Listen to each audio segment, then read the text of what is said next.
அரசறையில தலைவிரி கோலமா ஒருத்தி உட்கார்ந்திருக்கா.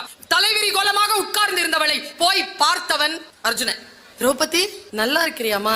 ஏதோ உன்னை பார்க்கணும்னு தோணுச்சு, அதான் வந்தேன். கர்ணனை இன்னும் நீங்க கொல்லலையே, நாளைக்கு கொன்று விடுகிறேன் திரௌபதி.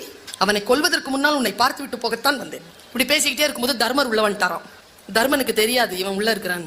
உள்ள வந்த உடனே அவருக்கு ஒரு மாதிரி ஆயிட்டார். அர்ஜுனனை பார்த்து கோபமா கேட்டாரா, அங்க போர்க்களத்துல போர் ஆரம்பிச்சிருச்சு, இங்க என்னப்பா பண்ணிட்டு இருக்கிற நீ? அதே ஸ்டேட்மெண்ட் இங்க இருக்குது அர்ஜுனனுக்கு. ஆனா பெரியவங்கல்ல, அதனால எதிர்த்து ஏதோ போறேன்னா திரௌபதியை பார்க்க வந்து. கர்ணனை கொன்னியடா? நாளை கொல்கிறேன் அண்ணா. நாளை கொல்றானா? நாளை. உன் கையில இருக்கிறது வில்லா இல்ல புல்லாடா? இவ்வளவு நேரம் நல்லா இருந்த சிச்சுவேஷன் டம்மன துயரத்திற்குள்ள வந்துருச்சு. ஏனென்றால் அவன் சொன்ன சொல் கெட்ட வார்த்தை.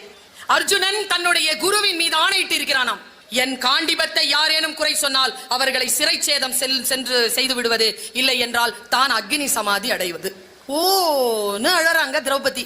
ஐயோ எவ்வளவு பெரிய அனாவசியமான விஷயம் நடந்து போச்சேன்னு ஓன்னு அழுதாங்க. திரௌபதி அழுதாங்க. யார் வருவா? கிருஷ்ணர் வந்துட்டார். ஹே Draupadi, why are you crying? இப்பவே சொல்லு, அழிச்சிடுறா அவங்கள. இல்ல கிருஷ்ணா, ஒரு பெரிய தப்பு நடந்து போச்சு. அவ்வளவுதானே? வாங்கடா ரெண்டு பேரும். தர்மா இல்லங்க இங்க. ஓய் அர்ஜுனா இங்க வா.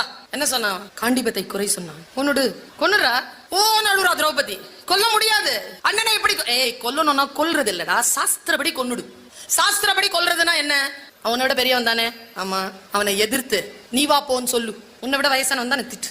திட்டுனா அந்த சாபம் போயிடும்டா. சின்ன வயசுல இருந்து மனசுல வச்சிருந்ததை எல்லாத்தையும், நீலாம் ஒரு அண்ணன், எனக்கு முன்னால பிறந்தவன், பாடுபடுறது நானு, நீலாம் ஒரு மனுஷனடா, எல்லாம் பேசுறாங்க. அவன் பேசி முடிச்சிட்டு அப்பா சாஸ்திரப்படி கொலை பண்ணியாச்சு, ஓகே வா போலாம் உடனே நிறுத்தினார் கிருஷ்ணன். இரு, சாஸ்திரப்படி நீ ஒரு பெரியவனை கொண்டு இருக்க, அதுக்கு ஒரு தண்டனை உண்டு. என்ன தண்டனைன்னு பாக்குறாங்க பாரு மூணு பேரும். அந்த மாதிரி யாரையாவது சாஸ்திரப்படி கொலை பண்ணியிருந்தா அதுக்கு தண்டனை, யார் அந்த கொலை தண்டனை செய்தார்களோ அவர்கள் தற்கொலை செய்து கொள்ள வேண்டும். ஐயோ அழுறா திரௌபதி. இவன் போயிருந்தாலும் அது பரவாயில்ல, அவன் போனா யாரு கர்ணனை கொல்றது, தன்னுடைய சபதம் எப்படி நிறைவேறும்? ஓன்னு அழாத அழாத. இரு இரு வாடா, சாஸ்திரப்படி தற்கொலை பண்ணிக்கலாமா? உண்மையாலும் உன் மனசை தொட்டு சொல்லு, நான் யாரு? நீ என் குரு, அப்புறம் நீ கடவுள், அப்புறம் நீதான் பரம்பொருள். உன்னை விட நான் பவர்ஃபுல்லான ஆளா? ஆமா. எங்க எனக்கு முன்னால நீ புகழ்ந்து பேசிக்கோ.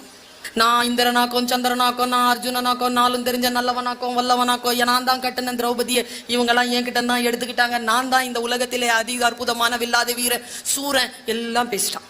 இப்போ தற்கொலை செய்து கொண்ட பாவம் வந்துருச்சு. இந்த கதையின் மூலமாக உன்னை விட பெரியவர்களை அவமரியாதை செய்வது அவர்களை கொலை செய்வதற்கு சமம். நம்மை விட மிக பவர்ஃபுல்லான ஆட்களுக்கு முன்னால் நாம் நம்மையே தற்புகழ்ச்சி செய்து கொள்வது தற்கொலை செய்து கொள்வதற்கு சமம் என்கின்ற இரண்டு அறச்சொற்கள் என்னை வந்து சேர்கிறது.